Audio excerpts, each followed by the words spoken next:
Hey, and welcome to Board with Life News for April 19th. Today I'm going to talk about Port Royale, an expansion for Caverna, Ticket to Ride Germany, Crystal Clans, and the Kickstarter for Gloomhaven. Let's get to it.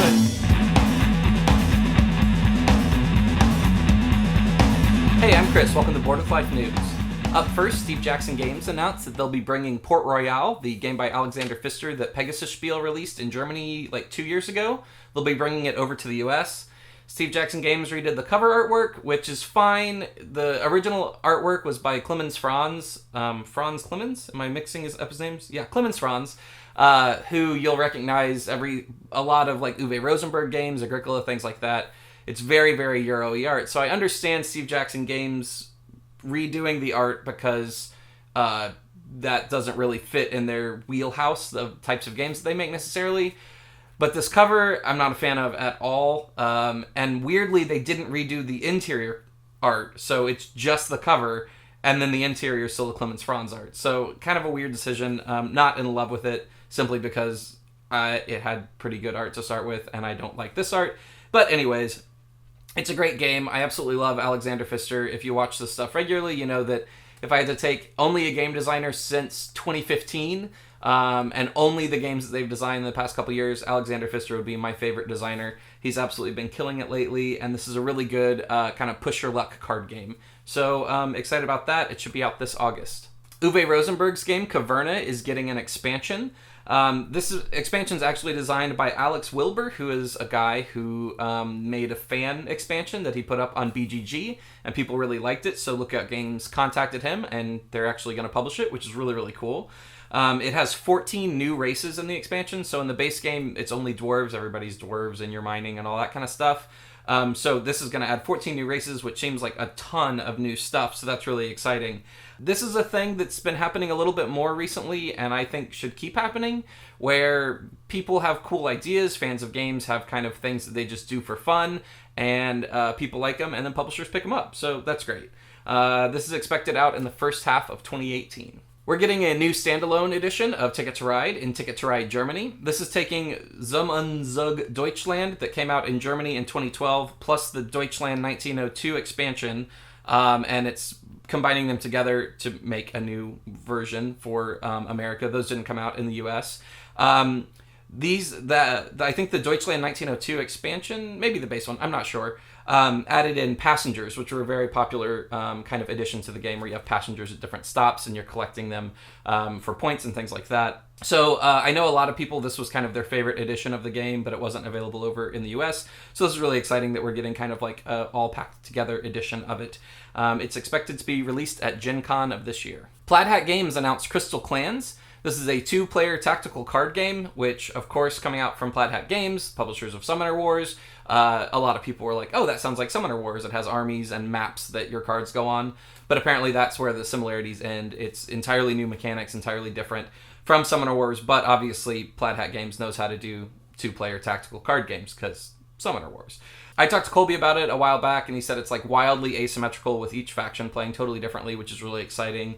It's got great artwork, as always, because, you know, it's Plaid Hat Games, and they always have really, really great artwork. So this is really exciting if you're into 2-player games or card games, things like that, and they are expecting a fall release this year. This week's Kickstarter is for Gloomhaven. Gloomhaven is the smash hit dungeon crawl game that got kickstarted successfully last year. It skyrocketed up to number 7 currently on the BGG rankings of best games. It's a dungeon crawl, but it uses Euro mechanics. There's no dice. There's not a ton of luck in the game. It's sort of more strategic. You simultaneously play cards, and like how those interact with each other is kind of where the luck comes in, and that like if I played a card and I moved in really close to a guy, but then you were going to do a thing that was going to blow him up, but it was going to be a big radius. So it's a lot of like group dynamics, which is really cool and kind of more thematic than rolling dice. It's back on Kickstarter for its 2nd edition. It has a few minor tweaks based off the 1st edition, but it's pretty similar. And it's a thing that has kind of happened, the golden age of board games that we talk about, where it's kind of like the best mechanics mixing with theme.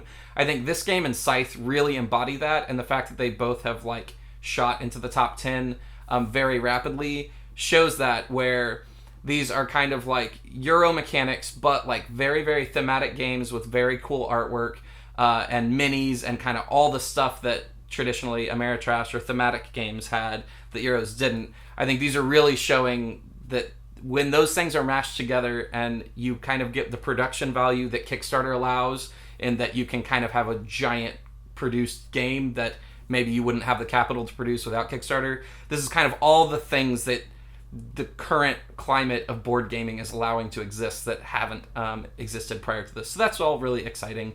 So if you're interested in that, it is $99 right now on Kickstarter, so go back that. All right, that's the news for this week. Thanks so much for tuning in. Make sure you subscribe to this channel. Make sure you follow me on social media. I'm at Chris Bryan Games on Instagram and Twitter. And make sure you check out my Patreon page, because that's how I get to do this stuff, and I really appreciate it. All right, this week's question comes from at Marcus's something. Maybe Marcus's. There's a lot of letters on Twitter. And they ask, does your group ever suffer analysis paralysis when choosing a game to play on game night? How do you deal with it? We used to a whole lot, when we would just kind of show up and like look at the shelves and be like, I don't know.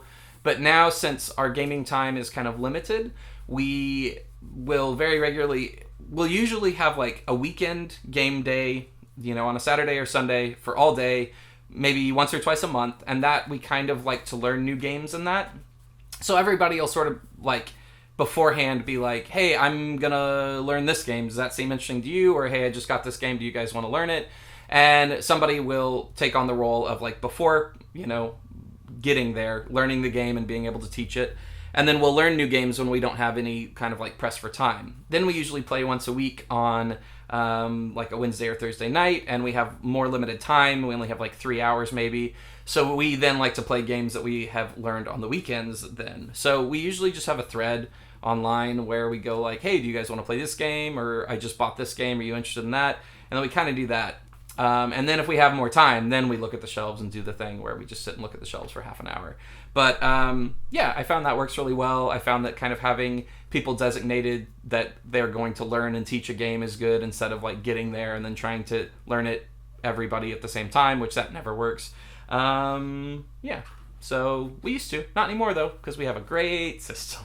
All right, that's the news for this week. That's the news for this week. Thanks so much for tuning in, and I'll see you next week.